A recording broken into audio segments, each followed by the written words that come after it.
Good morning. Hi. Nice to meet you. I'm Cecilia Rouse. I'm Jennifer Monk. Nice Pleasure to meet you. Hi, Sonya Ballinger. Nice to meet you. Nice to meet you as well. Hi, I'm Joy Barnes. Hi. Nice to meet you. Welcome to my TV studio.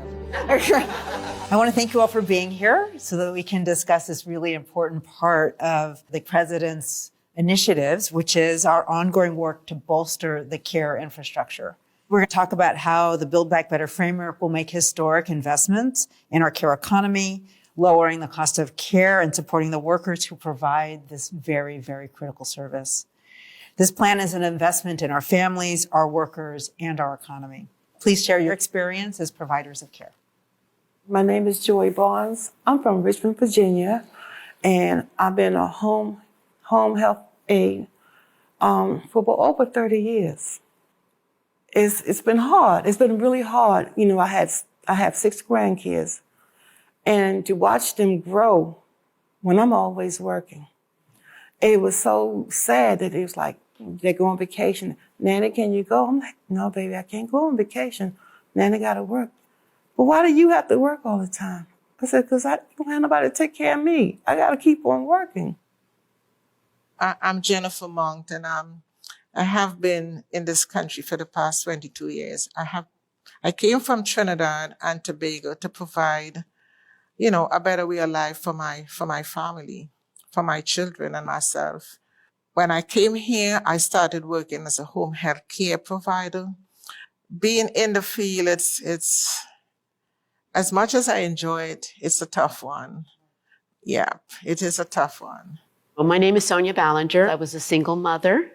1986, I had my firstborn.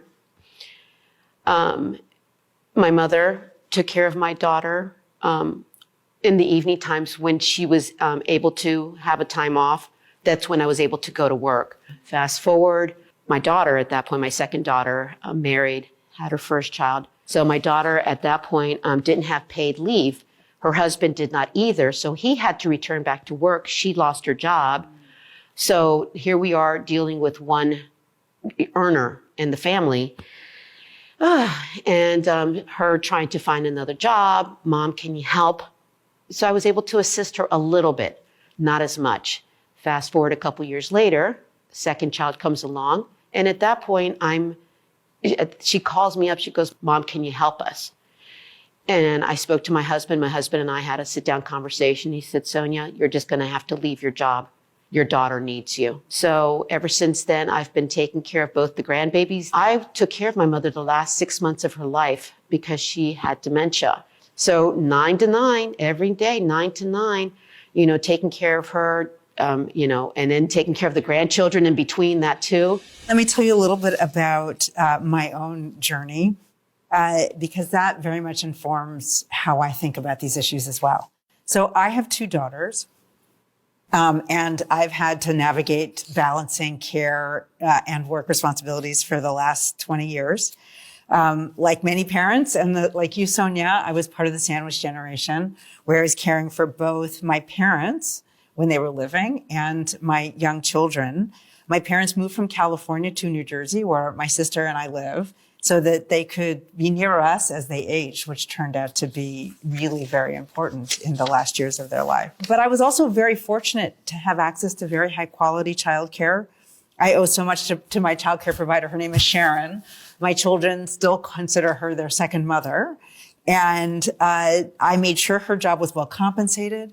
I made sure she had sick time and vacation time and flexibility because she had a young child herself.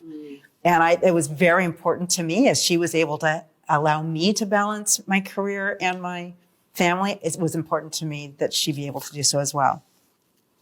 I know that's not the reality for so many families and for so many care providers, but making childcare affordable and supporting the care providers is just key to fixing this situation, which is not tenable. I'm barely making $8 an hour, but I really couldn't quit because I love my patients and I love what I do. And I'm like, I felt so disappointed because my granddaughter, she's a pet keeper and a walker. She gets $15 an hour just to walk a dog. I said, you get $15 an hour to walk a dog. It's so bad that people doesn't value human life. your aging parents, your grandparents, they don't value that. They will pay more for pets or anything than to give us the money for all that we do. You guys know the reality better than I do. You know that across the United States, there are thousands of mostly very small private businesses that supply care for children and for elderly, disabled, and infirm.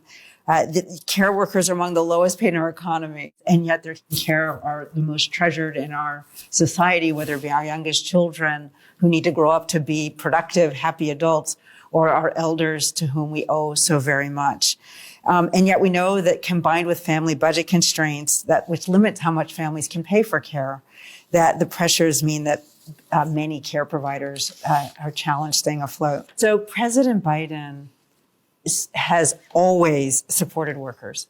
He believes in unions. He believes that workers should be paid for an honest day's work and that you shouldn't have to stitch together 2 and 3 jobs just to pay the rent and get food on the table. He believes in paid leave so that families can spend time with their newborn children, whether it's by natural birth or by adoption. They can spend time with loved ones when they're sick, or they can take care of themselves when they're extended sick. So the whole Build Back Better plan is about helping families address those costs, which we know are so important for childcare, for taking care of your elder family members, for home care, for ensuring we've got universal pre-K for our youngest children, and to ensure that workers are paid adequately. So what does Building Back Better mean to you and your families and your grandchildren? For me, Building Back Better means that my 17-year-old grandson, who is so concerned about, what's going to happen to me when I retire, I think it would mean that he can concentrate on himself, going to school, getting a good job, take care of himself, and whatever family that, he has in the future. And with me, I should be able to take care of myself on my retirement. To me, means that childcare would be affordable for my daughter and son-in-law, for my daughter and son-in-law to be able to afford to send them there and also afford to pay their home mortgage, pay their cell phone bill, pay their car insurance, everything under the sun, and still have money in the account and not have a zero balance. Build Back Better means to me is that I'll be able to work one job and live comfortably off of that one job, and I have more time to spend with my new generation of grandbabies that's coming out.